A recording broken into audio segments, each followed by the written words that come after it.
Assalamualaikum warahmatullahi wabarakatuh. Alhamdulillah, puji syukur kepada Allah Subhanahu wa taala yang mana telah melimpahkan rahmatnya dan nikmatnya agar kita dapat berkumpul di rumah Allah ini dalam tadi melaksanakan sholat maghrib berjamaah dan lanjutkan dengan tasyahud maghrib.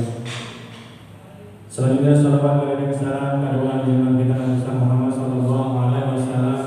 Allahumma shalli ala sayyidina Muhammad wa ala ali sayyidina Muhammad yang insyaallah telah kita akan mendapat syafaat. Amin amin ya rabbal alamin. Baik Bapak Ibu yang dirahmati Allah Subhanahu wa taala, kita buka pengajian kita dengan membacakan basmalah. Bismillahirrahmanirrahim. Kepada Al-Ustaz kami persilakan.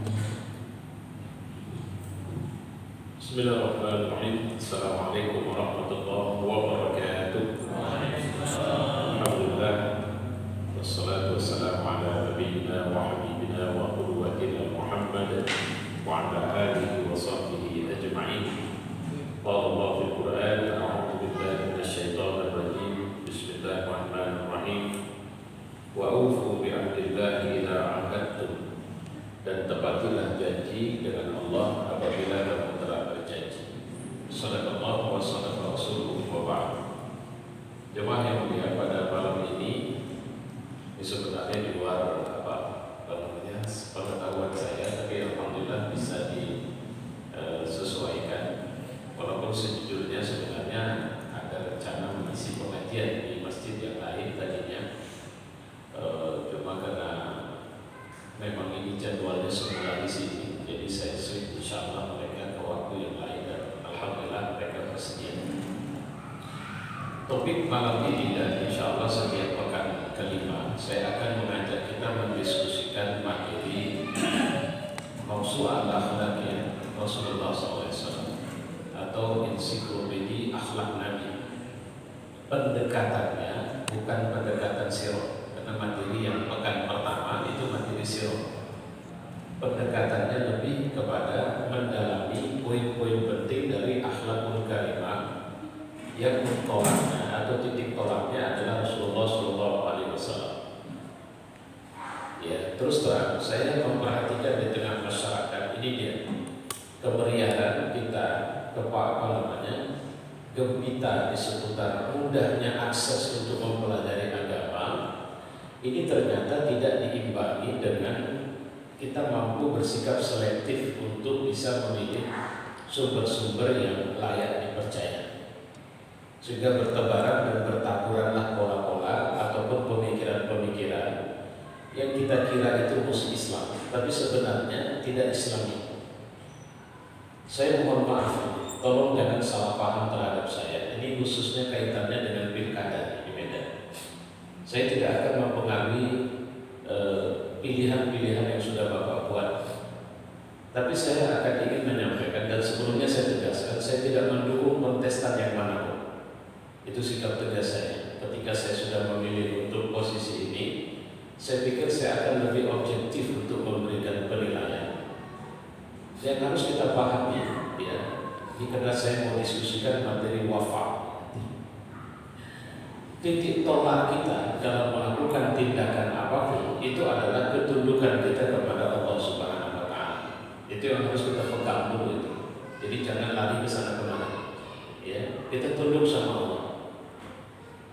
Di luar sana kita digiring secara emosional. Hati-hati. Karena di luar sana itu ada buzzer, ada influencer. Itu kaitannya dengan dunia sosmed. Yang saya melihat ini sudah khusus Medan, ini sudah mulai saling serang. Bahkan dalam skala nasional, Medan masuk menjadi pusat perhatian pilkada. Kenapa? Karena ada menantu presiden di sini, sementara di Solo ada anak presiden. Menantu dan anak ini dianggap sebagai sekaligus ini terahnya.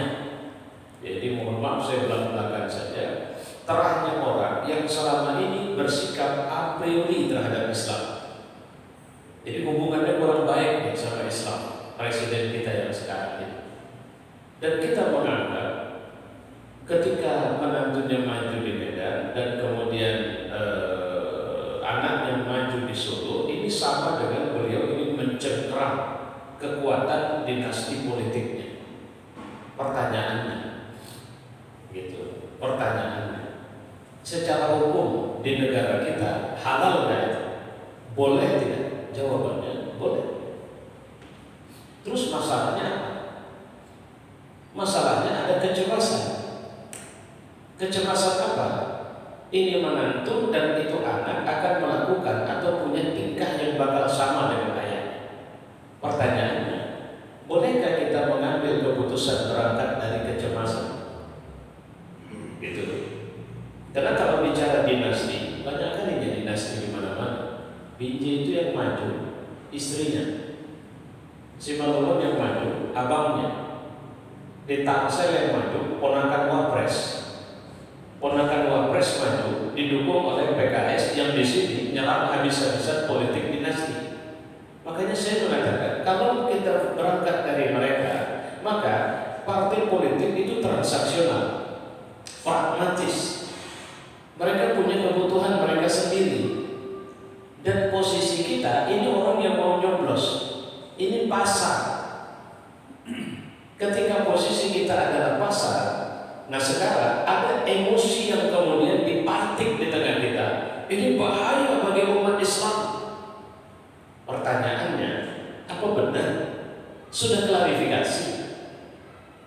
Terus apa memang iya begitu? Kalau bicara dinasti, nah saya mohon maaf, itu yang saya bilang tadi, saya bukan memberikan pembelaan kepada siapapun. Saya cuma terakhir seperti yang saya sampaikan di beberapa forum-forum para aktivis, sikap saya itu saya bilang, tetapkan dulu kita mau apa, butuh apa di Medan 5 tahun ke depan. Saya buat list kemarin. Ayolah, apa kira-kira kepentingan umat Islam yang kita mau diadvokasi oleh wali kota Medan 5 tahun ke depan? Saya buat list. Nomor 1, saya buat sertifikasi atau tidak diganggu lagi badan hukum atau badan wakaf Masjid Asia Legal Masjid, APMAS. Saya cuma buat 1. Terus saya buat poin 2, titik-titik, poin 3, titik-titik. Maksud saya mau lempar ke floor. Kalian punya nggak daftar masalah umat Islam yang kita mau itu diselesaikan oleh wali kota yang mana? Sampai detik saya ngomong ini nggak ada poin keduanya. Maka saya bilang kalau begitu kita emosional, dan itulah kelemahan kita selama. Kita sering terjebak dalam suasana kebakaran. Begitu kebakaran datang kita baru panik cari air, nggak dari awal nyiapin alat untuk pemadam kebakaran. Ketika banjir datang baru kita tahu rumah kita tidak pakai benteng, air masuk karena benteng tidak ada, sehingga air masuk dari sana. Kenapa nggak dikerjain selama ini? Ada yang bilang ini situasi genting Pak, apapun ceritanya kita. Pertanyaannya, kenapa waktu genting kau baru ngomong? Kemarin waktu belum genting kau di mana? Kelemahan umat Islam adalah tidak mampu buat agenda, pandainya bicara program. Kita pokoknya siapa yang bela kepentingan umat Islam. Apa kepentingan umat Islam? Coba list dulu. Gak mampu. Ngelis masalahnya saja pun gak mampu. Itu yang maksud saya. Ini saya mau aja Bapak Ibu, jangan salah paham sama saya. Ini rasional. Makanya sebenarnya pertanyaannya sama seperti saya mohon maaf, Pak Ahyar kemarin videonya beredar, ada sama saya. Saya dengerin, saya perhatiin, saya bilang wah ini bahaya. Tadi saya sampaikan sama satu orang yang saya bilang, tolong sampaikan sama dia, buat tim yang ngurusin dia bicara lah. Masa dia bilang dia nggak pernah melanggar ajaran agama? Dia siapa sih? Apa dia maksud? Kalau bolehlah kita bilang, saya bukan setuju tidak setuju. Ini tolong perhatikan poin. Coba tanya sama dia atau tanya sama kita, apa yang sudah dibuatnya 5 tahun terakhir memimpin kota Medan yang membuat umat Islam bangga di kota Medan? Satu saja. Gak usah 5, gak usah 10, satu saja. Kalau bicara sudah pengalaman dia sudah 5 tahun, satu saja. Apa yang buat umat Islam sudah bangga? Nah maksud saya, ayo dong kita melek. Saya tidak mengatakan pilih siapa, tapi ayo cek secara rasional untuk kemudian melihat, karena ini kita bukan, kalau pilkada gubernur kemarin, ya saya sampai masuk rumah sakit sekian kali Pak, belain Pak Gubernur sekarang. Kenapa? Karena sama saya itu pilihan Islam tidak Islam, itu bainal haq wal batil. Kalau sekarang udah kita dengar nggak ngomong saya bagaimana? Malah ada kampanye bingkisan yang bilang sama saya, masa kontestan pilkada nggak berani pakai peci? Lah urusan peci, opung-opung di si borong-borong sana juga pakai peci tapi tidak muslim. Kalau persoalan peci, saya pakai peci tapi saya tidak mengatakan bahwa ini simbolnya Islam. Tidak, ini nasional. Nasionalismenya harus sama-sama uji lah. Maksud saya, kita juga masjid jangan terjebak nanti Pak. Karena hati-hati ada orang yang untuk kepentingan begini, mungkin ada Bapak yang terima tulisan saya atau cek di Facebook. Saya banyak tulis ini belakangan walaupun insert sifatnya. Salah satunya saya bilang, banyak orang yang tiba-tiba berubah jadi malaikat. Kemarin untuk masjid radikal, sekarang masjid didatangin. Ustaz-ustaz radikal disambangin. Kemarin mau datang saja ustaz, diserang, dituding, dilarang, tidak dikasih, lapangan nggak boleh pakai, tempat ini jangan pakai. Sekarang sujud cium tangan. Artinya kita nggak bisa salahin. Kenapa? Itu kepentingan mereka. Sah-sah saja, nggak ada masalah. Dia mau pakai sorban, urusan dia. Dia mau subuh keliling, silakan. Dia mau masuk majelis taklim, silakan. Dia mau datangi ulama kita. Loh, siapa yang melarang ulama kita didatangi oleh mereka? Bukankah di antara kalau mau datang, Ustaz, tolong Anda tidak boleh jual diri, Anda kasih nasihat sama dia. Harusnya begitu. Walaupun secara serius, saya sampai sekarang ini 2 kontestan ada upaya mengakses saya belum kasih waktu. Saya bilang, tolong jangan dulu jumpain saya. Kalau Siano sudah oke, nanti saya ikut dalam kelompok Siano. Kita buat forum besar, Anda hadir, silakan paparkan visi-visi Anda. Saya siap datang. Tapi jangan terjemahkan, saya dukung Anda. Kelompok yang sini juga sama, tidak ada masalah. Tapi Ustaz, tapi itu persoalan pilihan Bapak. Saya cuma mau bilang, wahai umat Islam, jangan berulang terjebak secara emosional, dorongin mobil mogok, habis tadon mobil hidup, kita tinggal dapat asap doang, dia pun negur kita enggak lagi. Saya sudah pengalaman yang begitulah. Ya, baik, kita masuk kembali. Apa masalah yang paling penting dari satu akhlak Nabi yang harus kita pelajari di sini? Wafa. Apa itu wafa? Wafa bisa diartikan setia, memenuhi janji. Wafa merupakan salah satu bentuk akhlak mulia. Sampai 2-nya apa ya? 1 teh. Baik, sifat ini bernilai tinggi karena dapat meneguhkan kepercayaan antar anggota masyarakat.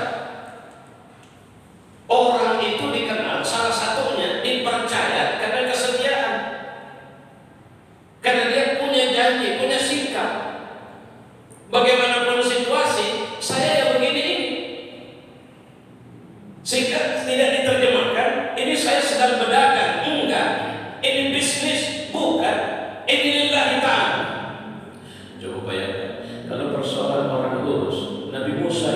tarbiyahnya tarbiyah Fir'aun dalam tanda petik. Maksud saya, dia tinggal di rumahnya Fir'aun, dibesarkan dari kecil oleh keluarga Fir'aun. Tapi kenapa Nabi Musa bisa jadi Nabi Allah, bisa menjadi Rasulullah? Makanya tolonglah kita jangan terlalu picik untuk bawa-bawa. Padahal Quran mengatakan la taziru waziratun wizra ukhra, seseorang tidak akan menerima beban tingkah dari orang lain. Seorang hanya akan ditanya atas apa yang menjadi amal dia, bukan amal orang lain. Apakah seorang ayah ditanya? Ditanya, tapi apakah seorang ayah bertanggung jawab atas perbuatan anaknya atau sebaliknya? Anak bertanggung jawab atas perbuatan orang tuanya? Kan gak gitu. Kalau memang begitu, Nabi Nuh itu bahaya itu. Kenapa? Nabi itu kesempatan jadi Nabi 950 tahun, menyelamatkan anak sendiri gak bisa. Kan aneh itu. Nabi Nuh masa nyari istri perempuan kayak begitu? Tolong mohon maaf juga, jangan salah paham. Kenapa? Karena Allah menceritakan dua istri kurang aja. Istrinya Nabi Nuh, imra'ata Nuh wa imra'ata Nuh. Istrinya Nabi Nuh, istrinya Nabi Nuh. Istri Nuh, bukan istri tetangganya. Istrinya, teman tidurnya, tapi durhaka kepada Allah. Makanya, ayo kita pulang sama Islam, bukan kepada emosi-emosian, begitu, ya. Supaya akhirnya kita tunduk kepada Allah. Baru nanti kalau sudah tidak emosi-emosian, baru ente bisa apa? Sebenarnya hebatnya ente di mana? Akhlaknya apa? Nabi Muhammad itu diributin orang Arab loh. Siapa dia sih? Mana pakai siapa dia? Satu waktu kita ribut tentang nasab orang, di titik lain kita gak terima tentang nasab orang. Kemarin ada yang bilang begini, Ustaz, ada satu hadis, siapa yang menyakiti zuriatku, maka dia sama seperti menyakitiku. Saya bilang, ini aja Pak, hadisnya saya minta. Jujur-jujur saya ini gak pintar-pintar amat lah, cuma saya ingin tahu itu hadis Bapak temuin di mana. Saya ingin lihat.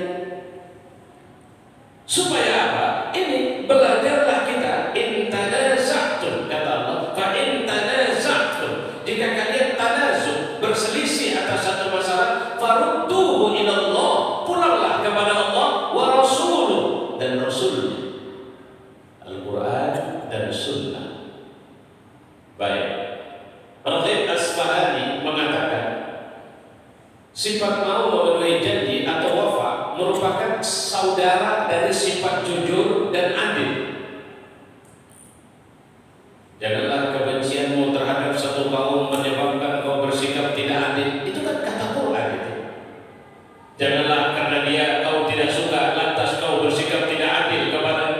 Umar bin Khattab pernah bermuka masa waktu dia jadi presiden dengan seorang sahabat, yang sahabat ini pernah membunuh abangnya Umar waktu masih jahiliyah. Di waktu masih sama-sama kafir, begaduh, mati abangnya. Begitu datang Umar, mukanya masak. Apa kata dia? Ya Amirul Mukminin, janganlah masa lalu yang di situ kau dan aku masih sama-sama jahiliyah, kemudian setan mempermainkan untuk merusak hatimu dan tidak memberikan keadilan kepadaku ketika aku datang ke kantor ini menuntut keadilan darimu. Karena kan seringkali kita nggak sanggup untuk bisa keluar dari fakta itu. Oh ini biar dia tahu siapa presidennya. Saya loh presidennya sekarang. Maka diingatkannya, kita sama-sama jahil kemarin, kita sama-sama tidak benar. Ya. Kemudian ada pun sikap berkhianat merupakan saudara kandung sifat dusta dan zalim. Hati-hati dengan orang yang mudah kali berjanji. Karena penyakit orang-orang pengkhianat suka berjanji atau ini berkamuflase. Ya. Memenuhi janji ini kombinasi antara kejujuran dalam perkataan dan kejujuran dalam tindakan. Adapun khianat adalah kombinasi dusta dalam perkataan dan dusta dalam perbuatan. Kewajiban memenuhi janji terancam gagal jika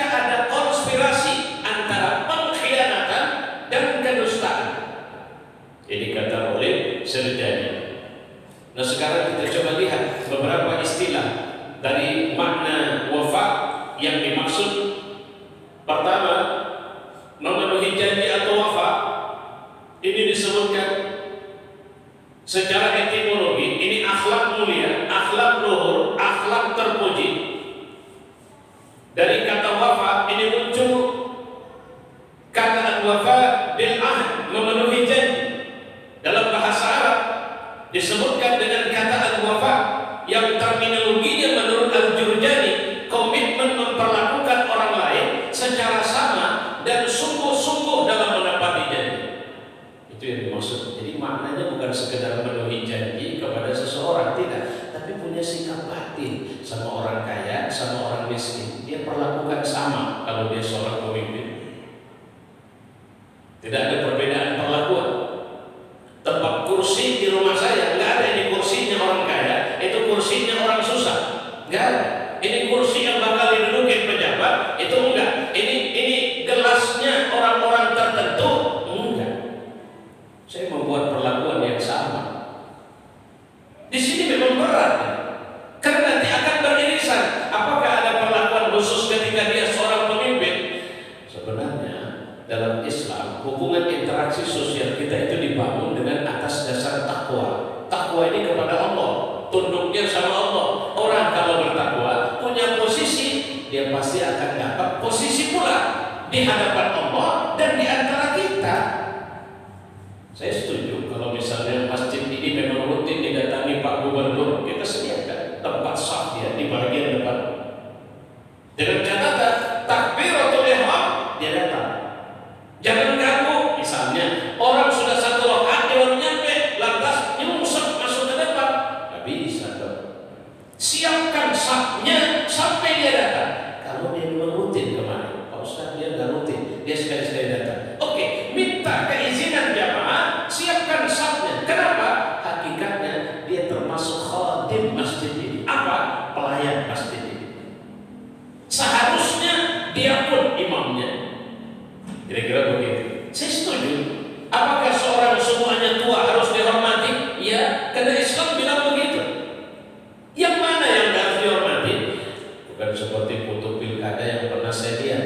Ada seorang ibu calon kepala daerah turun dari mobil, nyium tangan nenek-nenek, minta restu.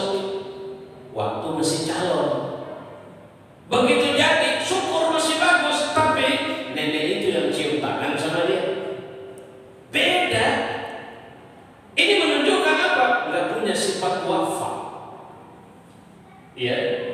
Kemudian sifat memenuhi janji merupakan kenikmatan besar yang Allah karuniakan kepada hambanya yang dikehendaki. Siapa yang bersifat wafa dengan tidak menyekutukan Allah, mengikhlaskan segala ibadah hanya untuk kepada Allah, dengan memberi pertolongan dan menjalankan ibadah serta ketaatannya kepada Allah saja. Ini maksudnya begini, ambilnya dari sana, dari Allah diambil. Artinya fokusnya, orientasinya, apalagi ghayahnya Allah. Jadi kalau kita membangun akhlak karena Allah, nggak ada sakit hatinya kita sama orang.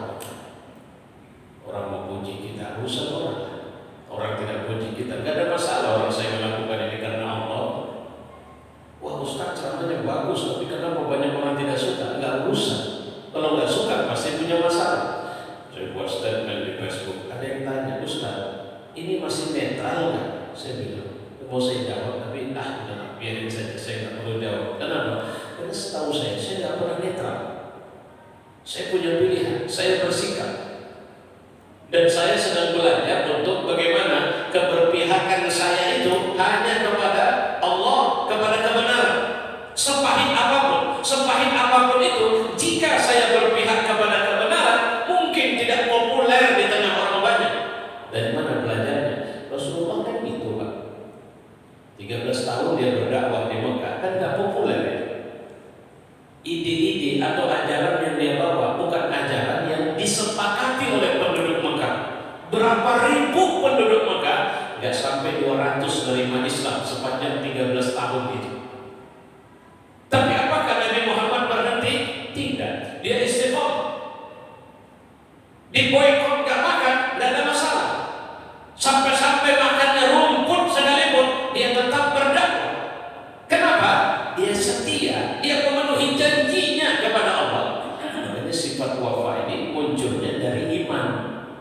bukan dari yang lain.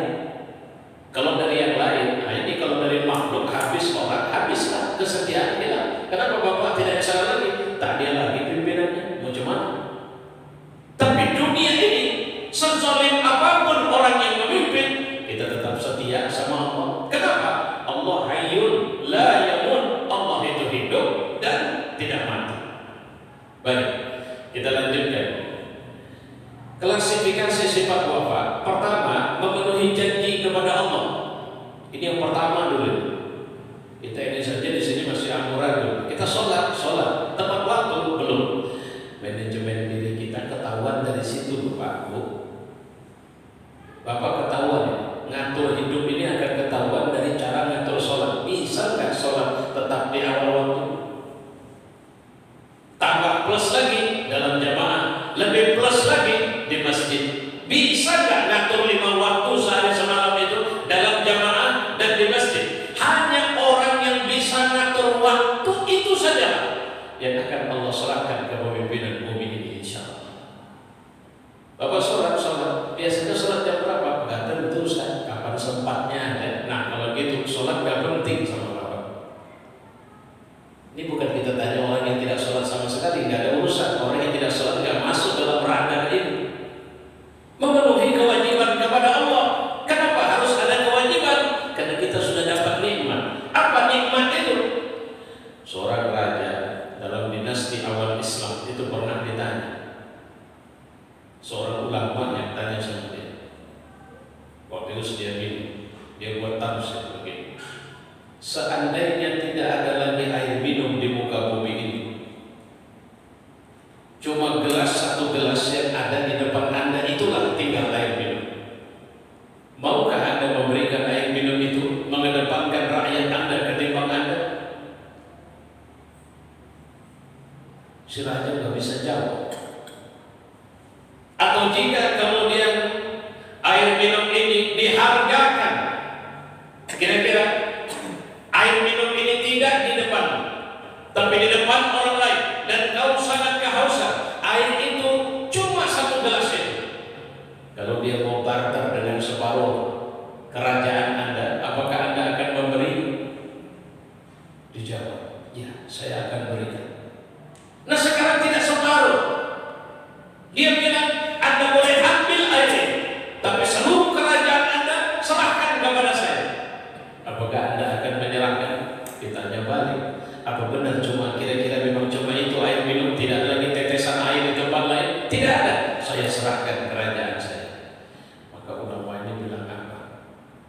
Tuan Raja, ternyata harga kerajaan Anda tidak lebih dari segelas air minum. Itulah dunia. Sama kayak kita, mau dikasih duit 1 miliar, wah, siapa yang tidak mau, Pak? Barter, biji mata sebelah, mau biji matanya diambil, kemudian kasih duit 1 miliar untuk 1 biji mata. Oh, sorry, saya tidak akan kasih. Tambah nih, tidak, sorry, kalau dihargakan, menunjukkan betapa sebenarnya mata kita jauh lebih mahal dari duit itu. Pertanyaannya, apa salah kalau Allah menuntut kita memenuhi kewajiban kita, mengabdi kepada Dia, padahal Dia sudah kasih kita udara, padahal kita sudah kasih kita hidup untuk kemudian kita bernafas dengan baik. Kemarin sempat beredar cerita tentang seorang kaya Italia yang meninggal karena COVID. Bayangin, kalau saya tidak khilaf, itu diceritakan di situ ponakannya yang menceritakan atau anaknya. Apa yang gak bisa dibelinya dalam hidup? Ada apa saja yang menarik, dia bisa beli pakai duit. Tapi hari itu dia kena COVID. Yang untuk bernafas saja dia sudah tidak sanggup. Padahal bernafas itu gratis, gelandangan saja gak perlu beli. Dia harus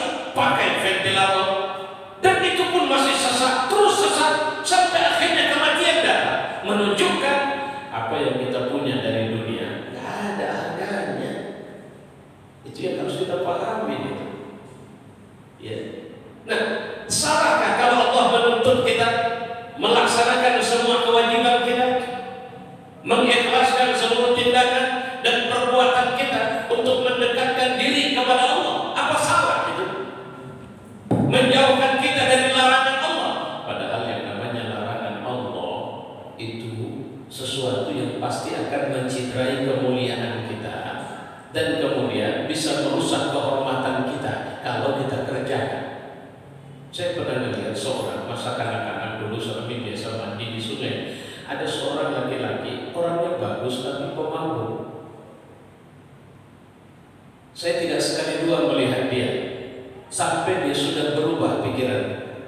Tapi belum dibilang gila total, enggak. Ada aneh-anehnya memang. Saya pernah melihat dia pipis. Habis mandi dia pipis, tapi pipisnya dia tampung pakai tangannya.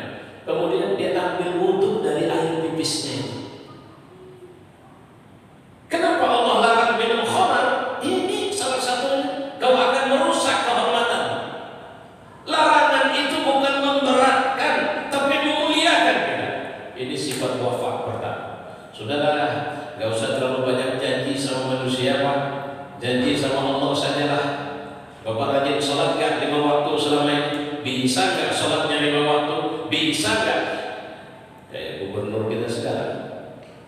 Gak pun hebat-hebat kali, tapi setidaknya kalau ingin kali ini kita ketemu sama dia, jumpain saja waktu sholat di masjid.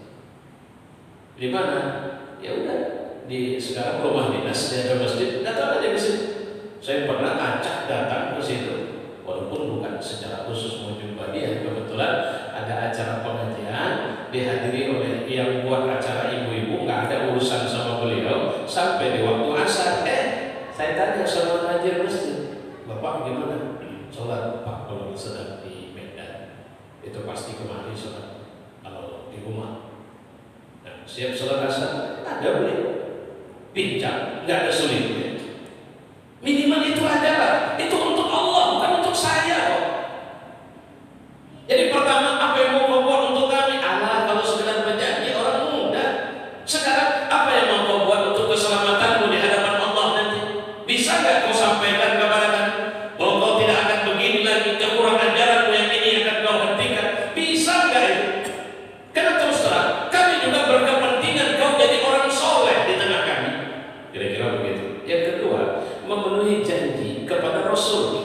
Apa bentuknya? Mengikuti seluruh sunnah Nabi, karena beliau tuntunan dan teladan yang baik dalam perkataan dan perbuatan. Kalau dia orang kaya, apa sunnah Nabi menjadi orang kaya? Kalau dia pejabat, apa sunnah Nabi jadi pejabat? Kalau dia orang tua, apa sunnah Nabi sebagai orang tua? Ini kelemahan kita, kan kita nggak hafal. Ya.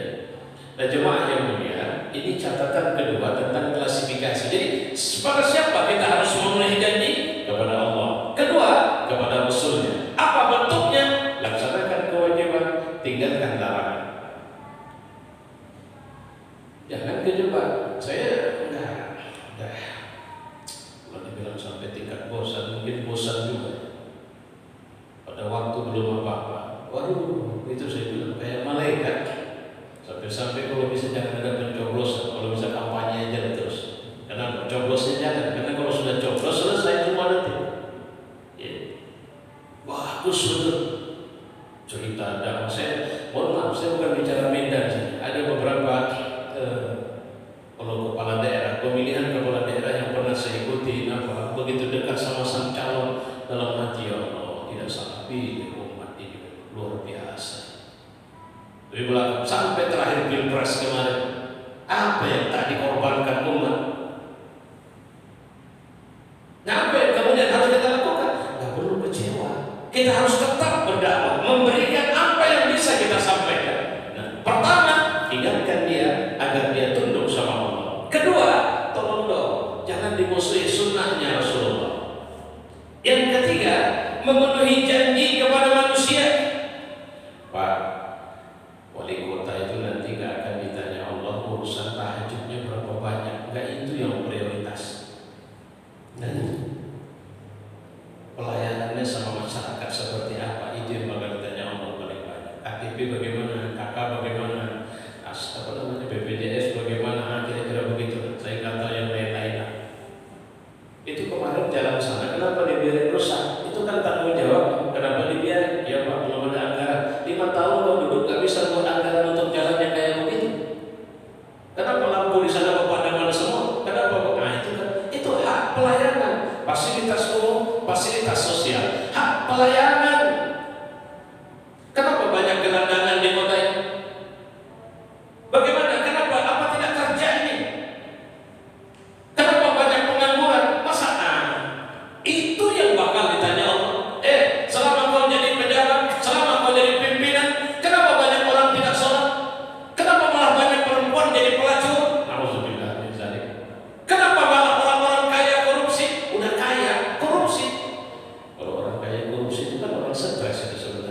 Duit ada, tapi mesti ngambil sama yang lain lagi, itu kan stres, penyakit. Itu bukan, itu kalau saya tanya itu penyakit. Ya, baik. Seorang harus selalu memenuhi setiap janji yang telah dibuatnya untuk orang lain sesuai dengan akad yang disepakati sebelumnya. Dari kontestan pilkada Kota Medan, Pak Akhir di videonya bilang begini, nanti saya berjanji semua masjid akan saya sertifikasi. Wow, masjid sertifikasi. Sertifikasi kerjaan wali kota atau kerjaan BPN yang ngasih sertifikat? Kalau BPN, bagaimana dia mensinergikan ribuan masjid di Kota Medan, khususnya yang belum punya sertifikat? Makanya saya bilang, ngomong juga jangan asal jeplak. Tapi yang dengar bilang apa? Alhamdulillah, alhamdulillah. Iya sekarang, makanya bagus tuh ada jejak digital.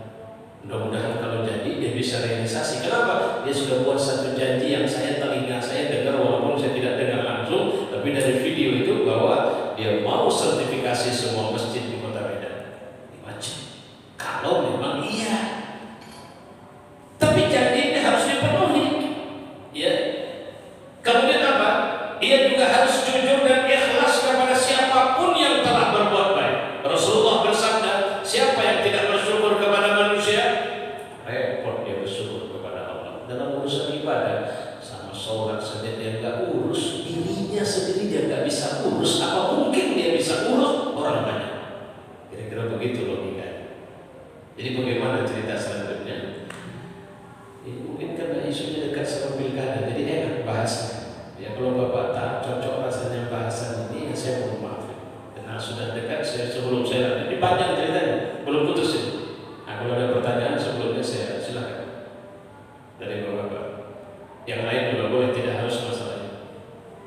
Saya kemarin ditanya orang, apa yang harus kita lakukan Ustaz dengan ditikamnya Syekh Ali Jabir? Saya bilang, kalau umat udah gak usah terlalu peninggali kalian berpikir ulama-ulama ini harus kemana cara jaga.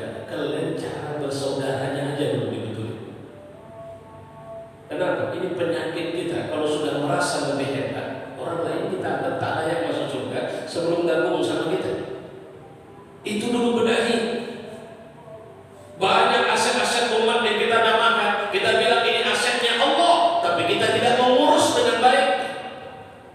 Ada satu masjid yang sudah heboh. Kenapa? Diributin. Kenapa? Penaziran dianggap tidak jujur. Kenapa? Memainkan dana masjid. Aduh, saya bilang, kebetulan waktu itu di samping saya itu betul. Ini Bapak nih, kalau sempat beliau 1 rupiah saja dana umat di masjid ini, dia pakai untuk kepentingan yang bukan diamanahkan, itu adalah cara dia masuk neraka. Cara mudah dia untuk masuk ke dalam neraka. Dia jangan main-main. Yang menuduh juga Anda bisa buktikan. Dan selalunya yang nuduh itu jarang masuk masjid. Ya. Kenapa? Orang suka biasanya kalau ribut karena gak ada kerjaan. Tapi kalau rajin masuk masjid, kita bisa bertawajuh, kita musyawarah, bisa terus tenang. Kalau sering sapa, kita bisa saling cross check, tidak suuzon. Karena gak ketemu, datang suuzon, buruk sangka. Kenapa tidak ketemu saja? Bicaralah. Kira-kira begitu. Repot. Umat kita ini belum dewasa, remaja saja belum, saya bilang. Masih terlalu prematur. Ngurusin masjid, nggak usah jauh-jauh. Saya ambil masjid itu yang sering saya ambil sampai 1.000 lebih masjid di Medan. Mana yang bisa menyatukan, mensinergikan seluruh? Ada forum silaturahim, tapi juga tidak berdaya. Hanya berapa masjid? Saya tanya berapa masjid yang sudah masuk di forum silaturahim? Saya bayangin kita bisa punya setiap masjid ada data Badan Kenaziran masjid lain di mana, alamatnya di mana, nomor HP-nya mana, kegiatan mereka apa, itu nge-link. Coba ya, orang-orang yang ahli IT di Medan ini banyak. Dulu ada sekitar lebih 15 tahun yang lalu di Medan ada satu ahli IT yang dia punya mimpi masjid ini terhubungkan melalui intranet kata dia. Sayangnya belum selesai di jalan, dia pindah tugas. Saya kemarin itu berharap betul itu. Coba bayangkan kalau sudah bisa terkoneksi pakai HP pun bisa. Banyak ahli IT bisa buat aplikasi masjid Medan, tinggal buka ini jemaah. Masjid mana? Masjid kecamatan Anu. Klik ada berapa? Kelurahan Anu.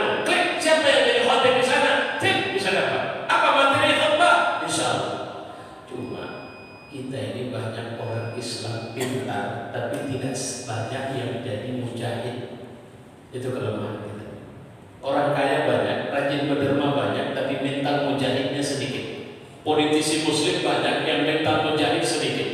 Orang-orang pintar agama banyak, yang bermental mujahid sedikit. Kalaupun ada, belum menyentuh. Padahal kalau serius saja kita, insya Allah tidak ada yang tidak akan dimudahkan Allah Subhanahu wa Ta'ala.